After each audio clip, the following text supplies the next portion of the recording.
Hello students, welcome to our channel Reminds Education. I'm your mentor Ajay sir and today we are going to cover a very fantastic poem from your syllabus. आपके English की ये poem है Fire and Ice written by Robert Frost. This poem has various aspects and various meanings. I guarantee you people after watching this video you will have no doubt at all about anything.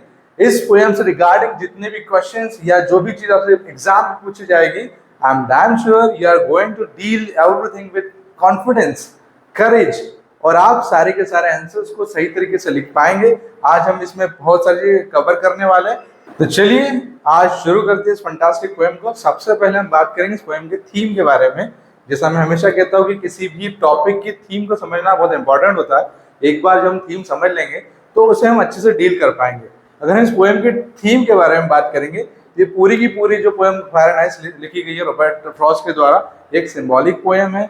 इस poem के अंदर दो symbols use हुए, एक symbol है fire और दूसरा है आइस। और साथ ही साथ ये पोएम डील करती है ह्यूमन इमोशंस के ऊपर। ये जो हमारे ह्यूमन इमोशंस होते हैं वो जब हमारे ऊपर रूल करने लग जाते हैं तब हम कैसे रिएक्ट करते हैं। इनके अंडर कंट्रोल होने के बाद हम लोग पूरी तरीके से इनके कैप्टिव हो जाते हैं और इनके कैप्टिव होकर हम इसको अकॉर्डिंगली अपनी लाइफ को जीने लग जाते हैं। तो इन सारी बातों के पोएम डील करती है। साथ ही साथ एक रिमार्केबल बात आपको इस पोएम के बारे में बताता हूँ। ये पोएम जो है 9 लाइन स्टेंजा है। इसमें ये जो पोएम लिखी गई थी ये 1920 में पब्लिश हुई है, मतलब पोस्ट वर्ल्ड वॉर ये पोएम जो है वो पब्लिश हुई है। इसका मतलब साफ साफ है कि वर्ल्ड वॉर के बाद पोएट ने इस पोएम को लिखना शुरू किया और उनके माइंड में कहीं ना कहीं इस पोएम को लेकर व्यूज थे और उन्होंने अपने इमोशंस को इस पोएम के थ्रू हमारे सामने प्रेजेंट किया है। और ये पोएम 1923 में फिर से एक बार पब्लिश हुई थी। तब इस पोएम के लिए पोएट को पुलित्जर प्राइज अवार्ड मिला था।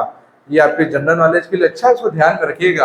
अब ज्यादा समय वेस्ट न करते हुए इस पोएम को मैं आपके लिए पढ़ देता हूँ। इसके बाद हम डिफिकल्ट वर्ड्स को देखेंगे। थीम तो हमने ऑलरेडी समझ चुके हैं कि ये पोएम की थीम क्या है। तो पोएम को रीड आउट करता हूँ, रिसाइट करता हूँ आप सभी के लिए। Some say the world will end in fire, some say in ice. From what I have tasted of desire, I hold with those who favor fire. But if it had to perish twice, I think I know enough of hate to say that for destruction is ice also great and would suffice. इस poem में जो कुछ difficult words आएंगे उनको हम पहले देख लेते कि कौन से वर्ड डिफिकल्ट वर्ड्स इसमें। Some say the world will end in fire, पहली लाइन में मुझे लगता है कोई डिफिकल्ट वर्ड है। And some say in ice.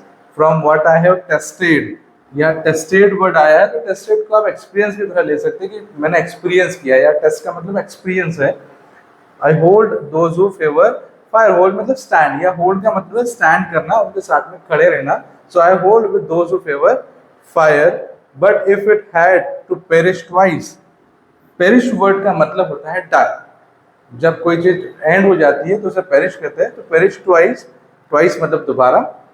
I think I know enough of hate to say that for destruction, ice is also great and would suffice. Suffice का मतलब यहाँ पर है sufficient। तो सारे difficult words हमने यहाँ पर कवर कर लिए हैं। I hope कि अभी कोई भी यहाँ difficult word नहीं बचा होगा आप लोगों के लिए। अगर होगा भी तो आप comment section में जाकर बताइएगा, उसे बिल्कुल हम आपको आंसर देंगे। Now let's see what the poem says। ये पोएम हमसे क्या कहती है उसके बारे में हम देखते हैं। Some say the world will end in fire, some say in ice। इस पोएम को लेकर लोगों के ओपिनियन अलग अलग है। इस पोएम के रिगार्डिंग 2 ओपिनियंस है, जिसमें सम से यानी कुछ लोगों का ऐसा मानना है कि जो फायर है वो ही वर्ल्ड को डिस्ट्रॉय करेगी, that is the main reason for the destruction. And the other people, उनका ऐसा मानना है कि ice is the main cause for the destruction of the world. तो पोएम की फर्स्ट लाइन की थी some say the world will end in fire, some say in ice. कुछ लोगों का ऐसा मानना है कि जो वर्ल्ड है वो फायर से डिस्ट्रॉय हो जाएगा और कुछ का मानना है कि वो आइस से डिस्ट्रॉय हो जाएगा। As you know that fire and ice एक सिंबॉलिक पोएम है जिसमें fire and ice human emotions को रिप्रेजेंट करते हैं। इसके अलावा ये एलिमेंट्स एक सुपरफिशियल मीनिंग भी रखते हैं। अगर जनरल सेंस में बात करें तो फायर मतलब जो जलाता है। इमेजिन करिए if the sun gets hotter then what will happen, the entire earth will turn into a fireball. पूरी दुनिया जो है वो आग का गोला बन जाएगी और डिस्ट्रॉय हो जाएगी। दूसरा इमेजिनेशन, जैसे हम आइस की बात करें तो आइस मतलब क्या होता है, व्हाट फ्रीजेस एवरीथिंग, जो सब कुछ बर्फ बना देता है, that is ice. For example if the temperature drops तो क्या होगा, कोल्डनेस बढ़ेगी और जैसे जैसे कोल्डनेस बढ़ेगी the entire earth will turn into a snowball और सब कुछ जम जाएगा। and that will also destroy everything. And in both the conditions, we cannot imagine life on the earth. पृथ्वी के ऊपर जीवन किसी भी परिस्थिति में संभव नहीं है। ये तो हो गया सुपरफिशियल मीनिंग। चलिए अब देखते हैं फायर एंड आइस के और क्या क्या मीनिंग्स होते हैं। पोएम के साथ हम आगे बढ़ते हैं। चलिए अब हम बात करते हैं to the letter explanation of the poem. यहाँ एक एक लाइन को मैं एक्सप्लेन करूंगा, आप ध्यान से उसको सुनिएगा और आपके एग्जाम पॉइंट ऑफ व्यू से बहुत ही हेल्पफुल रहेगा। एग्जाम में इस पोएम से बेस्ड जो क्वेश्चंस आएंगे आप उनको स्मार्टली डील कर पाओगे। तो देखते हैं इस पोएम का एक्सप्लेनेशन हम लोग। Some say the world will end in fire, some say in ice. तो पहली लाइन को कहती है या पहली लाइन हमको एक आइडिया देती है कि सम से यानी कुछ लोगों का ऐसा मानना है। तो हमें दो ओपिनियन रखने वाले लोग नजर आते हैं।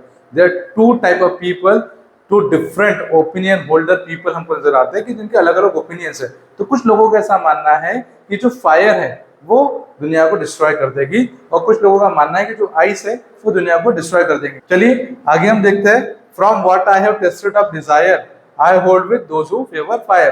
तो पॉइंट यहाँ कहते हैं कि मैंने जब टेस्ट किया डिजायर को, मतलब जब मैंने एक्सपीरियंस किया डिजायर को, तो मैंने पाया what I have found that कि मैं सपोर्ट करना चाहूंगा लोगों का। I support those people who favour fire. उन लोगों का मैं सपोर्ट करता हूँ जो फायर को सपोर्ट करते हैं। तो पोएट के अकॉर्डिंग ये जो दुनिया है, this world will end because of fire.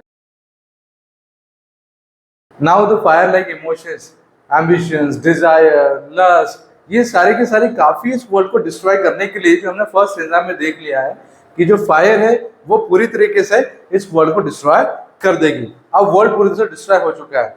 तो पोएट इस बात से पूरी तरह से एग्री करते हैं कि जो फायर है वर्ल्ड को डिस्ट्रॉय कर देगी। पर मान लीजिए अगर दोबारा से वर्ल्ड इवॉल्व होता है, फिर से नई धरती बनती है, फिर से इवोल्यूशन ऑफ अर्थ होता है और फिर से अगर वर्ल्ड को डिस्ट्रॉय करना हो तो उसके लिए आइस जो है वो भी सफिशिएंट है। ये लाइन हमको यही कहती है कि but if it had to perish twice, perish means die, हमने मीनिंग देखा था कि अगर दोबारा मरना हो, अगर दोबारा वर्ल्ड को डिस्ट्रॉय करना हो, if it had to perish twice, अगर दोबारा डिस्ट्रक्शन की बात आएगी, I think I know enough of it. अगर दुनिया को फिर से डिस्ट्रॉय होना हो, फिर से डिस्ट्रक्ट करना हो, तो इसके लिए आइस जो है वो भी सफिशिएंट है। आइस सिंबल है हेट्रेड का, मलाइस का, रिजिडिटी, क्रूएल्टी, इन सारी बातों के, इन सारी ह्यूमन इमोशंस को जो आइस है वो रिप्रेजेंट करता है। तो हम बात करेंगे अगर दुनिया को फिर से डिस्ट्रॉय करना होगा, पेरिश ट्वाइस, अगर दोबारा दुनिया को मरना होगा, तो उसके लिए हेट्रेड काफी है। मतलब जो आइस है, जो हेट्रेड है वो सफिशिएंट है। I think I know enough of it, मुझे हेट के बारे में पता है। To say that for destruction ice is also great. तो डिस्ट्रक्शन के लिए आइस भी इक्वली रिस्पॉन्सिबल है। जितना फायर रिस्पॉन्सिबल है, इन द सेम मैनर क्या रिस्पॉन्सिबल है, आइस भी रिस्पॉन्सिबल है। एंड वुड सफाइस, और वो सफिशिएंट है इस दुनिया को खत्म करने के लिए। फायर एंड आइस ये दोनों इक्वली मिलकर इस दुनिया को डिस्ट्रॉय कर सकते हैं। So dear students, it's time to discuss about poetic devices. जो पोएटिक डिवाइसेस इस पोएम में यूज हुए इसके बारे में हम बात करेंगे। सबसे पहले हम बात करेंगे एलिट्रेशन की। इसके पहले वीडियोस में मैं आपको एक्सप्लेन कर चुका कि क्या होता है एलिट्रेशन। इस पोएम में हम देखेंगे वर्ड विल, यहाँ पर डब्ल्यू वर्ड जो है वो रिपीट हुआ है। कॉन्सोनेंट साउंड जब रिपीट होता है वहां पर एलिट्रेशन होता है। फेवर फायर, एफ कॉन्सोनेंट जो है यहाँ पर रिपीट हुआ है तो यहाँ पर एलिट्रेशन है। Next is anaphora. किसी भी सेंटेंस के बिगिनिंग में जब कोई वर्ड या फ्रेज रिपीट होती है तो वह एनाफोरा होता है। यहाँ पर सम से देखिए दो बार रिपीट हुआ है। तो in the beginning of a sentence, जब किसी सेंटेंस के बिगिनिंग में ये रिपीटेड होता है, ये वर्ड रिपीट होता है, तब यहाँ पर एनाफोरा होता है। तो सम से दो बार रिपीट हुआ है तो यहाँ पर एनाफोरा है। इसके बाद हम अगले पोएटिक डिवाइस की बात करेंगे, दैट इज एसोनेंस। एसोनेंस हम इसके पहले भी पढ़ चुके हैं कि जब कोई वॉल साउंड रिपीट होता है तब वहां पर एसोनेंस होता है।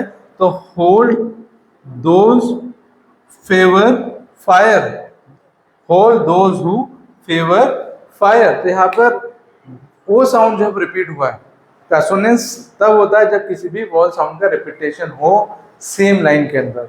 यहाँ पर एसोनेंस है। इसके बाद मेटाफोर। मेटाफोर की हम बात करेंगे तो पूरी पोएम मेटाफोरिक है। इसके अंदर metaphor fire and ice use हुए। तो फायर एंड आइस इसमें मेटाफोर है जिनको कंपेयर किया गया ह्यूमन इमोशंस के साथ में, जो डिपिक्ट करते हैं ह्यूमन इमोशंस को। तो फायर एंड आइस दोनों के दोनों वर्ड जो है वो मेटाफोरिक है। अगला है हमारा सिंबोलिज्म। तो ये पूरी पोएम सिंबलिज्म पर बेस्ड है। इसमें सिंबल्स फायर एंड आइस भी है जो ह्यूमन इमोशंस को रिप्रेजेंट करता है। इस पोएम में फायर एंड आइस सिंबल्स भी है। इमेजरी, जैसा कि हम पढ़ चुके हैं इमेजरी की, हम किसी चीज को विजुअलाइजेशन करते हैं, जब हम विजुअलाइज करते हैं किसी बात को, तब वहां पर क्या होता है, इमेजरी होता है। तो some say the world will end in fire, some say in ice. तो ये लाइन जो है हमें इमेजिनेशन करने पे मजबूर करती है और हम इमेजिन करते हैं कि किस तरह से इस वर्ल्ड का डिस्ट्रक्शन होगा और वो कौन से लोग हैं जो वर्ल्ड के डिस्ट्रक्शन की बात करते हैं। तो यहाँ पर इमेजरी है। इसके बाद अगला आता है राइमिंग स्कीम। राइमिंग स्कीम में हमें ध्यान रखना होता है लास्ट वर्ड का। किसी भी पोएम के लास्ट वर्ड्स को आप ध्यान रखेंगे तो आपको राइमिंग स्कीम समझ में आ जाएगी। तो इस पोएम की राइमिंग स्कीम हम देखेंगे तो यहाँ पर इस पोएम का फर्स्ट जो लाइन है, फर्स्ट लाइन का लास्ट वर्ड है फायर, तो इसे हम ए से डिनोट कर देते हैं। ठीक है, अब फायर जो है आइस से राइम करना चाहिए, लेकिन फायर और आइस में कोई राइम नहीं हो रहा है, तो इसे हम बी नाम दे देते हैं, ए बी। अब डिजायर, देखिए फायर और डिजायर ये दोनों राइम करते हैं, तो इसको वापस से हम ए नाम दे देते हैं, A B A. I hold with those favour fire, तो अगेन फायर डिजायर फायर, ये राइम कर रहा है। तो जो फर्स्ट जो स्टेंजा है उसकी राइमिंग स्कीम यहाँ पे मिलती है ए बी ए। उसके बाद ट्वाइस, जो ट्वाइस है वो आइस से सिमिलर हो रहा है, मतलब उसका जो राइम किसे मैच कर रहा है, आइस के साथ। तो ट्वाइस को हम बी नाम दे देंगे, ए बी ए ट्वाइस। और हेट, अब जो हेट वर्ड यहाँ पर आया है, हेट ना फायर से राइम कर रहा है ना ही आइस से राइम कर रहा है, तो उसको हम नाम दे देंगे सी। ठीक है, हेट किसी से भी राइम नहीं कर रहा, उसको नाम दे दिया, हमने सी दे दिया। इसके बाद फिर से आइस आया है, तो आइस को हम नाम दे देंगे बी। ठीक है, बी सी बी। अब ग्रेट और हेट ये आपस में राइम करता है, तो उसको भी हम सी नाम दे देंगे। और सफाइस, ये फिर से राइम करता है आइस के साथ में, तो इस पोएम का राइमिंग स्कीम हो जाएगा A B A B C B. क्या राइमिंग स्कीम इसका, A B A B C B is the rhyming scheme of the poem. अब हमने पोएम से रिलेटेड सारे एस्पेक्ट्स, जैसे पोएम की theme, to the letter explanation, poetic devices, rhyming scheme and so on so forth cover कर लिया है। ये तो क्या एग्जाम ओरिएंटेड लेसन। अब देखते हैं लाइफ लर्निंग लेसन, यानी हमारा मॉरल लेसन, क्या सीखा क्या समझा। So dear student, as we know that fire and ice are human emotions, so in student life as well, we must balance and overcome these emotions. In emotions को balance करना और overcome करना हमारे लिए बहुत जरूरी है। अगर हम fire like emotions की बात करें, जैसे aggression, jealousy, greed, तो इसे पॉजिटिव एस्पेक्ट में हमें यूज करना चाहिए। पॉजिटिव एस्पेक्ट्स में in the sense healthy competition के लिए इसको हमने यूज करना चाहिए कि मुझे ज्यादा पढ़ना है, तो मुझे जेलेसी फील होना चाहिए कि मैं ज्यादा क्यों नहीं पढ़ता हूँ, या फिर मैं कंपटीशन का हिस्सा क्यों नहीं बन पाता हूँ, या फिर मैं स्टेज पे जाके क्यों नहीं बोल पाता। तो हर पॉजिटिव चीज के लिए हमने अपने आप से कॉम्पीट करना चाहिए, और वो भी हेल्दी तरीके से। अब अगर हम आइस लाइक इमोशंस की बात करें, रिजिडिटी, हैट्रेड, कोल्डनेस, ये सारी बातें मैंने कहाँ यूज करना है, तो मुझ में जो कमियां है उससे मुझे हैट्रेड करनी है, हमें लेजीनेस से नफरत करनी है, नेगेटिव टेम्पटेशंस के लिए रिजिड रहना है, और बुरी आदतों के लिए कोल्डनेस या रिलक्टेंस हमें रखना है। वैसे तो छोटी छोटी बातें हैं पर बहुत काम की है। इन लाइफ लर्निंग लेसन्स के साथ हमें आगे बढ़ना है, मुस्कुराते रहना है, हेल्दी रहना है और खूब मन लगाकर पढ़ना है। तो स्टे ट्यून, बने रहिए रिमाइंड्स एजुकेशन के साथ। इसी तरह हम आगे पढ़ते रहेंगे और बढ़ते रहेंगे। Thank you very much.